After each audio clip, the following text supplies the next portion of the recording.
Hey Seekers, welcome back. Yeah. Today we're taking another deep dive into the spiritual seek. Ooh, fun. Right, and this Yeah. time it's all about uh, spotting those red flags, those warning signs of a false prophet. Oh, yeah, this is a good one. It is a good one. Yeah. And they actually had this little mini personality test, Okay. which is, I think, a really interesting way to frame it. Yeah. You know how the spiritual seek is always about, you know, separating those fleeting feelings from lasting truths. Oh, absolutely. This really gets at how do you actually discern that for yourself Yeah. when it comes to a spiritual teacher or a leader or somebody you might be looking up to. Yeah. It's so important these days Yeah, with so much information out there. exactly.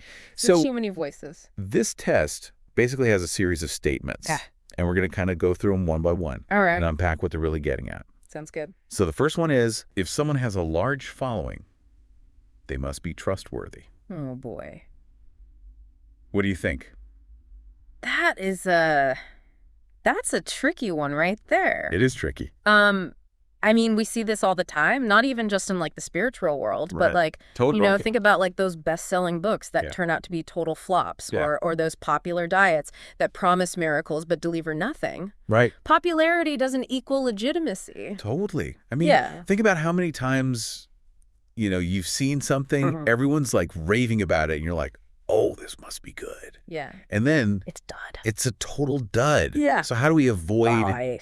especially when it comes to spiritual guidance? That's a great question. Yeah. I think it's about looking beyond the numbers, Okay. right? Yeah. Like, what's the substance behind the hype? Mhm. What evidence supports their claims? Would I still be interested in this teaching if it wasn't so popular? Oh, that's a good one. Yeah, strip away the social proof and Yeah. see if the core message still resonates with you. I love that. So it's about really like Yeah, taking that step back absolutely. and being like, okay, Yeah. what's the actual message here? Yeah. What are they actually saying? All right, let's move on to the next statement. Okay. This one says, Right.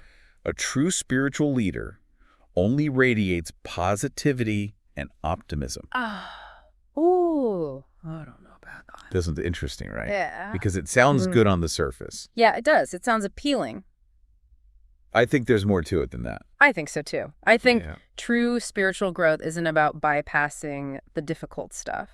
Right. It's about facing our shadows, Yeah. acknowledging our pain, hmm and learning to integrate all aspects of ourselves. I used to think that spirituality was about, being happy and blissful all the time. Yeah. But I've learned Uh-huh. that it's so much deeper than that. Absolutely. It's about embracing the full spectrum Yeah. of human experience. The good, the bad, and the messy. Exactly. Yeah. The good, the bad, and the messy. Yeah. And someone who only focuses on the positive Yeah. might be trying to sell you a feel-good fantasy Oh, yeah. I agree with that. that ultimately prevents you Mm-hmm. from doing the real work Uh-huh. of self-discovery. I think that word leader in that statement, too, is a bit of a red flag for me. Oh, tell me more about that. It implies this hierarchy, Yeah. right? Yeah. Someone who's somehow above you on the spiritual ladder. Right. Yeah. Like, who are they to tell me what my spiritual path should look like? Exactly. We all have our own unique journeys, right? Absolutely. And true spiritual guidance should empower you to find your own path, Yes. not blindly follow someone else's. 100%. Which leads us to the next statement. Okay, let's hear it. Having a spiritual guide is essential. Mm-hmm. Alone, we can easily get lost. Okay, this one, I can see both sides, Yeah. right? Because on the one hand, Yeah. having a mentor, Mm-hmm. someone who's walked the path before you, can be so valuable. Uh-huh. They can offer insights and support and guidance Yeah. that you might not find on your own. Absolutely. But on the other hand, becoming too dependent on a guide Yeah, can stifle your own growth for sure. and intuition. Yeah, it's like you're outsourcing your spiritual authority to someone else. It's like, yeah, I'm just going to Yeah. let them tell me Mhm. what to do. Yeah, it's all about finding that balance. Right. Mentorship can be helpful, Mm-hmm. but it shouldn't come at the cost of your own discernment. Right. Even if you're learning from someone you respect, Yeah, it's crucial to maintain your critical thinking skills. absolutely. Ask questions, Yeah. challenge assumptions, and trust your own inner compass. It's like the difference between being given a map Yeah. and learning how to navigate by the stars, I love that. right? A Yeah. map can be useful, but if you don't know how to read the terrain Right. and trust your own instincts, Yeah. you're always going to be dependent. You'll always be dependent on someone else to show you the way. Exactly. Yeah. And speaking of self-reliance, let's dive into this next statement, Okay. which touches on a topic All right. that often gets people riled up. Ooh, this is going to be good. An enlightened leader does not despise money, Okay. but uses it wisely. Ooh. Okay, this one's a bit of a minefield It is. because the relationship between spirituality and money can be so complex. It really can be. Right. Yeah. Some traditions emphasize renunciation of material wealth, while others see it as a tool for service and positive change. Yeah. It's easy to get caught up in judgment and assumptions. Totally. I'm curious to hear your take on this one.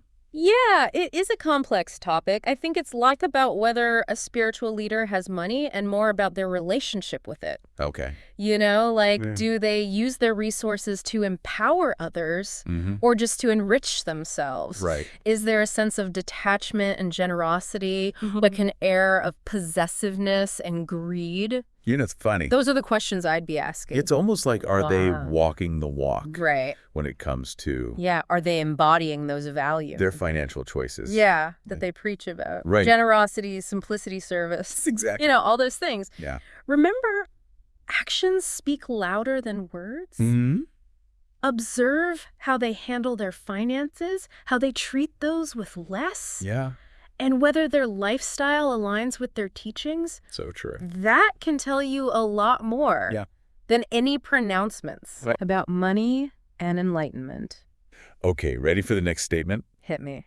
This one feels a little more straightforward, Okay. but I'm sure you'll find some nuance to unpack. We'll see. A person who speaks with great charisma and confidence is likely to be a true prophet. Oh, this one is definitely a trap. Yeah. What do you think about this one? Can be incredibly seductive, but it's not a reliable indicator of authenticity. Right. Think about it. Okay. Some of history's most manipulative figures Oh, yeah. have been incredibly charming and persuasive. Totally. They know how to play the crowd, how to evoke emotions, Yeah. and how to make you feel like you're part of something special. It's like they cast a spell with their words almost. Exactly. You know, drawing you into their world, making you believe everything they say. It's so easy to get swept up in that energy and lose your critical faculties. Right. So it's so important to separate the message from the messenger. Yeah. Don't get caught up in the performance, the theatrics, or the emotional hype. Right. Focus on the substance of their teachings, their track record, and whether their actions align with their words. So instead of being dazzled by the fireworks, look for the deeper meaning behind the display. Exactly. Right? Like, are they genuinely trying to illuminate a path for others? Yeah. Or are they just putting on a good show to gain followers and influence? That's the question. Right. And this leads us to another tactic false prophets often use, which is masterfully captured in this next statement. All right, bring it on. If a spiritual message resonates within me emotionally, it must be from a divine source. This one is so tricky. It is. Because emotional resonance can be such a powerful force. Absolutely. Right? Yeah. When something truly speaks to your soul, it can feel like a profound revelation. Like a confirmation that you're on the right path. Yeah. But how do we know Right. if that resonance is genuine? Exactly. Or just a product of our own desires and projections? That's where discernment comes in. Okay. Right. It's not about dismissing those emotional responses altogether. Yeah. They can be valuable guys. Right. But we need to examine them Uh-huh. with a critical eye. Okay, so how do we do that? Ask yourself, why does this resonate with me? Is it aligning with my deepest values?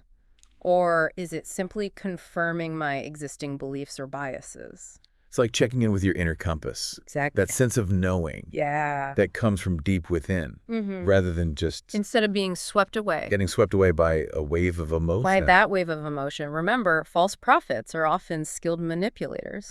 They know how to tap into our hopes and fears. Right. How to create a sense of belonging and euphoria. that makes us want to believe them. Right. That's why it's crucial to cultivate a discerning heart, one that's both open to new ideas and wise to potential pitfalls.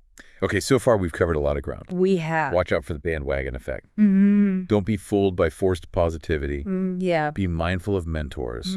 Check those financial vibes. Don't be blinded by charisma.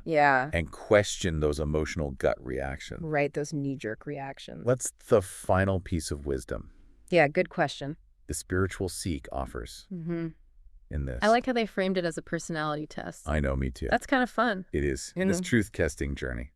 The final statement really gets to the heart of what the spiritual seek is all about. It says, if a spiritual message resonates within me emotionally, it must be from a divine source. Ooh, that's a good one. This is where we need to be extra cautious because it's easy to mistake emotional intensity for spiritual truth. It's like sometimes we can get so caught up in the feeling of a message that we forget to engage our critical thinking skills. Right. We just assume if it feels good, it must be true.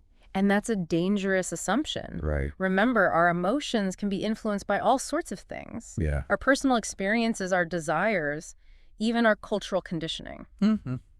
So just because something resonates deeply doesn't automatically make it a universal truth or a message from the divine. It's like those times when you hear a song that takes you right back to a specific memory or feeling. It might be a powerful experience. Right.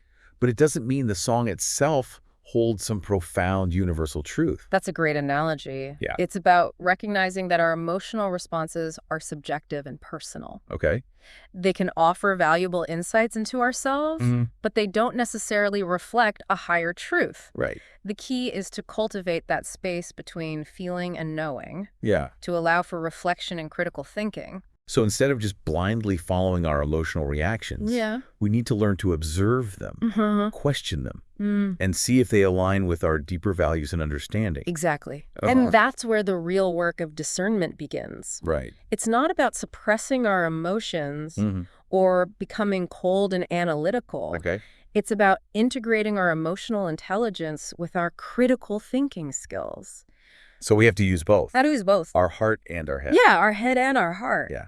Exactly. We need to become spiritual detectives. Ooh, I like that. Right. Yeah. Carefully examining the evidence, considering different perspectives, Absolutely. and trusting our own inner guidance. I love that. Yeah. And remember, as we've discussed throughout this deep dive, the spiritual seek emphasizes the importance of distinguishing between fleeting feelings and lasting truths. Right. Those emotional highs can be intoxicating.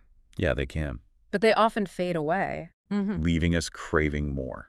Yeah, we always want the next hit. We want the next one. The next high. The real goal is to uncover those core truths that resonate deep within us, the ones that stand the test of time, and guide us towards genuine growth and transformation. So as we wrap up our exploration of this fascinating personality test, what's the key takeaway you want our listeners to walk away with? I'd say this: be discerning. Be curious and trust yourself. Ooh, I love that.